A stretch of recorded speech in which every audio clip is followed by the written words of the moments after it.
কেউ যদি মানুষের মতো কর্ম করে তবে পরে আবার মানুষ কুলে জন্ম হয়। আর যদি কেউ মানুষ কুলে জন্মগ্রহণ করে মহাপুরুষের মতো কর্ম করে তার দ্বিতীয় জন্ম হয় না, তার গোবিন্দের চরণে প্রাপ্ত হয়ে যায়। জেনে নিন, ধানকে সেদ্ধ করে মাঠে ছড়ালে তার যেমন দ্বিতীয় গাছ হয় না, যেটা হরিনামে সিদ্ধ হয়ে যায় তার দ্বিতীয় জন্ম হয় না, তার গোবিন্দ চরণ প্রাপ্ত হয়ে যায়।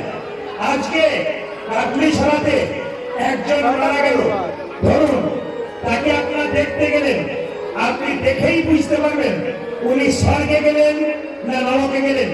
যতজন কীর্তন শুনছেন দাঁড়িয়ে বসে শুনে নিন, কেউ যদি মারা যায় তাকে দেখলে আমরা বুঝতে পারবো উনি স্বর্গে গেলেন না নরকে গেলেন। উপায়টা বলে দিই, কি কি দেখে বুঝবেন উনি স্বর্গে গেলেন না নরকে গেলেন। এখানকার কোন একজন ব্যক্তি মারা গেল, তাকে যখন শ্মশান ঘাটে নিয়ে যাচ্ছে তখন বড় হয়ে হরিবল বলে নিয়ে যাচ্ছে। আপনাদের মধ্যে কেউ যদি বলে বাহ, লোকটা খুব ভালো মানুষ ছিল গো, লোকটা খুব সৎ ছিল, খুব কৃষ্ণ ভক্ত ছিল, জানবেন ইনি যাবেন স্বর্গে।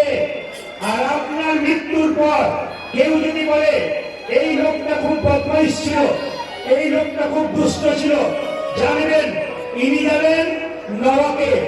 আর একটা জিনিস দেখলে আপনারা বুঝতে পারবেন কেউ মারা গেলে স্বর্গে গেল না নরকে গেল। প্রমাণ দিয়ে দিই আপনাদের, যদি কেউ খারাপ কাজ করে মৃত্যুর সময় তার মুখের ভাবটা বিভৎস, বিকৃত, ভয়ঙ্কর হয়ে যায়। আর যদি কেউ ভালো কাজ করে মৃত্যুর সময় মনে হয় ঘুমাচ্ছে। মায়েরা বলেন না, বাবা রে দিদি, লোকটা মরে গেছে, দেখতে গিয়েছিলাম গো, আমি দেখার পর আমার 4 দিন ঘুম হয় নাই। জানবেন উনি গেলেন নরকে।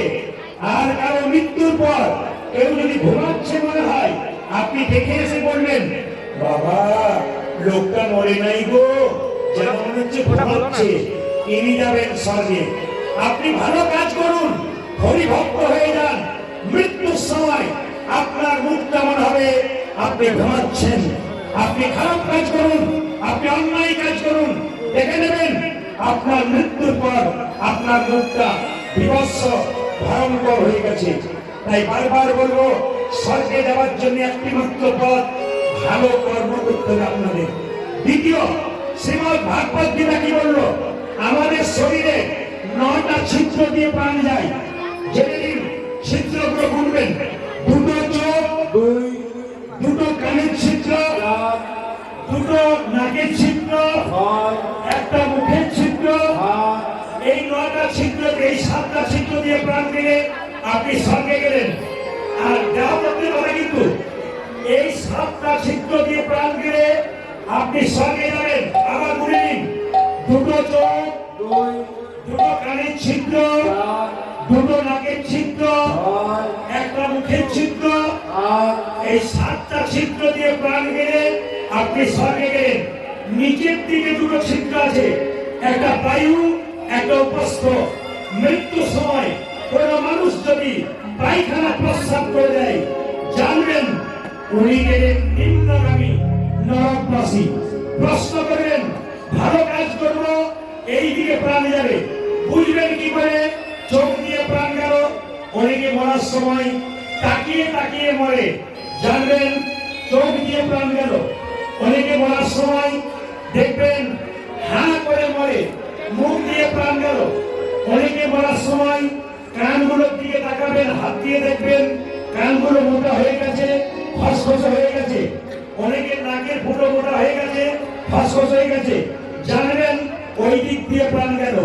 কিন্তু যদি কেউ পায়খানা প্রস্রাব করে দেয়, ভাগবত বলছে, তাহলে আপনার নিম্নগামী হয়ে গেল। বারবার বলবো, জন্ম যেখানে হোক, কর্ম ভালো হোক। রামকৃষ্ণ ঠাকুর বলেছেন, আপনার বাড়ি যদি কেউ যায়, 2টো মিষ্টি জল দিতে পারে না না পারেন, 2টো মিষ্টি কথা তো বলতে পারবেন, এটাই দরকার। 2টো মিষ্টি কথা বলুন, মানুষের সঙ্গে ব্যবহার ভালো করুন, জীবন সুন্দর হয়ে যাবে। এই দিকে দেখাবেন, একের পেছনে শূন্য দিলে কত হয়? 10। গুনবেন, একের পেছনে শূন্য দিলে কত হয়? 10। তার পেছনে শূন্য দিয়ে কত হয়? 100। তার পেছনে শূন্য দিয়ে কত হয়? 1000। তার পেছনে শূন্য দিয়ে কত হয়? 10,000। তার পেছনে শূন্য দিয়ে কত হয়? ভালো করে শুনবেন, আমি মিলিয়ে দিচ্ছি। দেখুন, ভালো করে শুনবেন। একের পেছনে শূন্য দিয়ে কত হয়? 10। তার পেছনে শূন্য দিয়ে কত হয়? 100। তার পেছনে শূন্য দিয়ে কত হয়? 1000। তার পেছনে শূন্য দিয়ে কত হয়? 10,000। তার পেছনে শূন্য দিয়ে কত হয়? 1 লক্ষ। লক্ষ আমাদের এক। 1 লক্ষ। 1 লক্ষ। লক্ষ আমাদের এক। গোবিন্দের চরণ। লক্ষ আমাদের এক। গোবিন্দের চরণ। 1 দিলাম, শূন্য দিলাম, 1 দিলাম না, শূন্য গুলোর কোনো দাম নাই। 1 দেবেন, তবে শূন্যের দাম ঠিক সেরকম। গোবিন্দ হলো এক, আমরা হলাম শূন্য। আমাদের এই শূন্য জীবনে 1 নামক গোবিন্দকে রাখলে